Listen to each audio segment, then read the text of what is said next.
Halo semuanya, selamat datang di podcast PKN. Aku Jonas. Aku Alvarel. Nah, pada episode kali ini kita akan membahas suatu topik yang penting banget buat kita sebagai warga negara Republik Indonesia. Nah, yang bakalan kita bahas itu adalah demokrasi. Demokrasi berdasarkan UUD Negara Republik Indonesia tahun 1945. Demokrasi ini adalah sebuah topik yang dibicarain di mana-mana, baik di lingkungan keluarga, di lingkungan sekolah, ataupun di lingkungan pertemanan.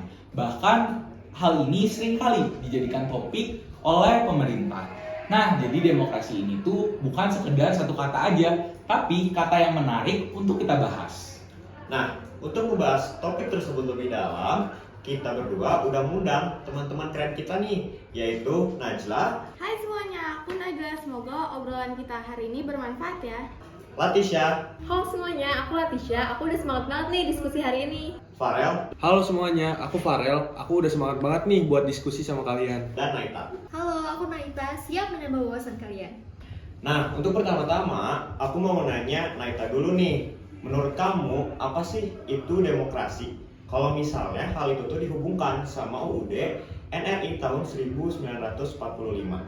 Nah, ini penting banget sih, Rel. Jadi, di pasal 1 ayat 2 UUD NRI 1945 dijelasin nih kalau kedaulatan berada di tangan rakyat dan dilaksanakan menurut Undang-Undang Dasar. Artinya, rakyat punya kekuasaan tertinggi, tapi pelaksanaannya harus melalui aturan konstitusi. Jadi, rakyat nggak bisa bertindak semuanya. Semua harus lewat mekanisme hukum dan lembaga negara. Berarti demokrasi kita bukan cuma kebebasan berbicara, tapi ada batasannya ya. Benar banget. Itulah yang bikin sistem kita disebut demokrasi konstitusional. Demokrasi yang diatur oleh konstitusi, bukan kebebasan tanpa batas. Oh gitu, Nay. Menarik. Tapi sekarang aku mau nanya ke Farel nih. Menurut kamu, demokrasi Pancasila itu apa sih dibandingkan kalau sama demokrasi yang lain? Karena kita sering banget kan mendengar istilah ataupun kata demokrasi Pancasila itu sendiri. Nah, demokrasi Pancasila itu punya nilai khas Indonesia, berbeda dengan demokrasi liberal di Barat. Demokrasi kita itu menekankan pada musyawarah mufakat, gotong royong, dan keadilan sosial. Dasarnya itu jelas di sila keempat Pancasila, yang bunyinya kerakyatan yang dipimpin oleh hikmat kebijaksanaan dalam permusyawaratan perwakilan. Jadi rakyat tetap berdaulat ya, tapi keputusan idealnya diambil lewat musyawarah dan kebijaksanaan, bukan cuma voting ya. Iya, karena demokrasi itu bukan siapa yang paling keras, tapi siapa yang paling bijak. Oke, sekarang aku mau nanya nih ke Latisha. Dalam kehidupan sehari-hari, di mana sih kita bisa melihat wujud nyata demokrasi di Indonesia? Karena menurut aku demokrasi itu nggak cukup hanya sebuah kata, tapi harus ada realisasi yang terjadi. Jadi menurut Latisha, di mana sih terjadinya? Banyak banget contohnya. Yang paling jelas setiap pemilu, rakyat bisa milih presiden, DPR, kepala daerah, dan lain-lain. Tapi bukan hanya itu, demokrasi juga terlihat dalam kebebasan berpendapat, di dalam organisasi dan partisipasi publik juga. Misalnya, kita menyampaikan pendapat lewat media sosial atau ikut diskusi politik tentang kebijakan pemerintah. Nah, tapi sering banget nih kalau misalnya suatu kebebasan itu malah disalahgunakan. Contohnya kayak menyebar hoax atau menyebarkan ujaran kebencian. Menurut kamu gimana sih, Najla? Ya, itu masalah besar. Demokrasi memang memberi kebebasan, tapi kebebasan tanpa tanggung jawab itu bisa berbahaya. Kita juga boleh berbeda pendapat, tapi tetap harus menghargai hak orang lain dan menjaga etika. Kalau enggak, demokrasi itu bisa berubah jadi kekacauan. Berarti intinya demokrasi itu bukan cuma hak ya, tapi juga kewajiban dan kesadaran moral ya. Iya, setuju banget. Oke, sekarang aku mau nanya nih ke Latisha. Dalam kehidupan sehari-hari, di mana sih kita bisa melihat wujud nyata demokrasi di Indonesia? Karena menurut aku demokrasi itu nggak cukup hanya sebuah kata, tapi harus ada realisasi yang terjadi. Jadi menurut Latisha, di mana sih terjadinya? Banyak banget contohnya. Yang paling jelas setiap pemilu, rakyat bisa milih presiden, DPR, kepala daerah, dan lain-lain.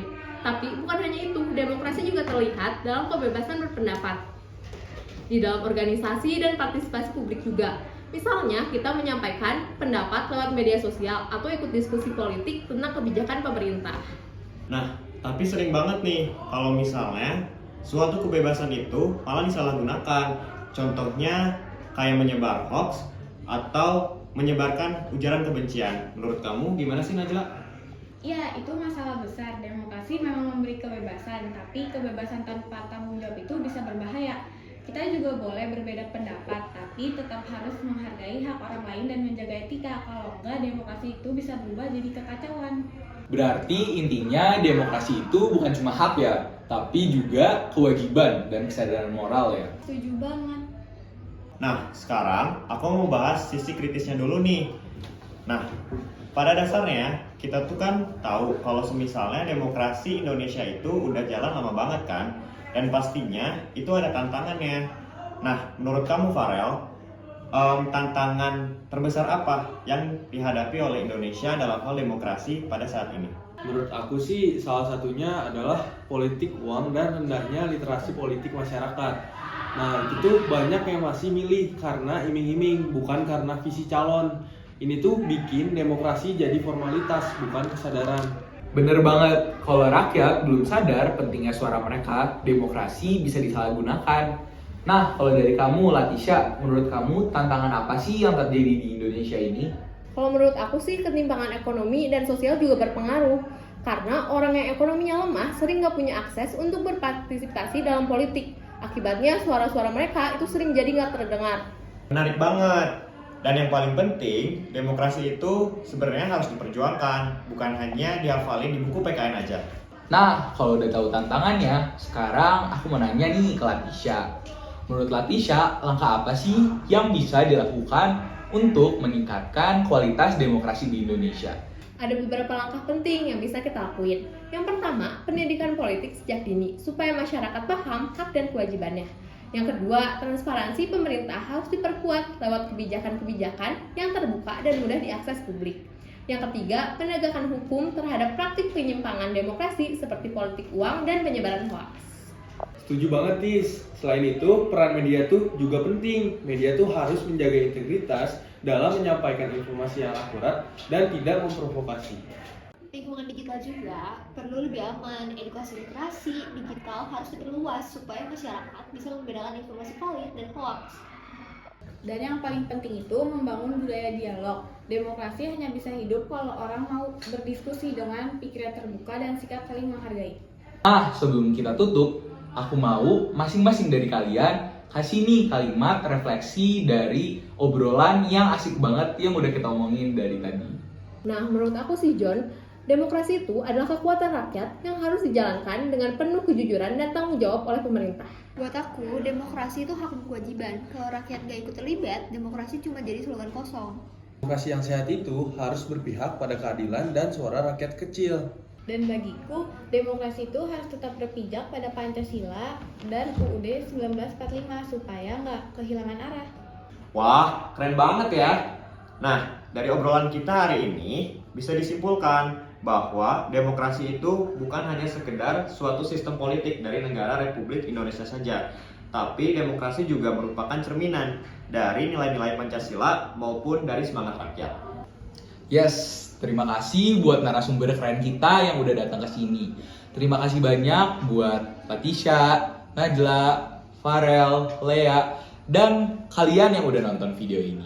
Jangan lupa buat jadi warga negara yang kritis, aktif, dan bertanggung jawab ya. Sampai ketemu lagi di episode berikutnya. Salam demokrasi.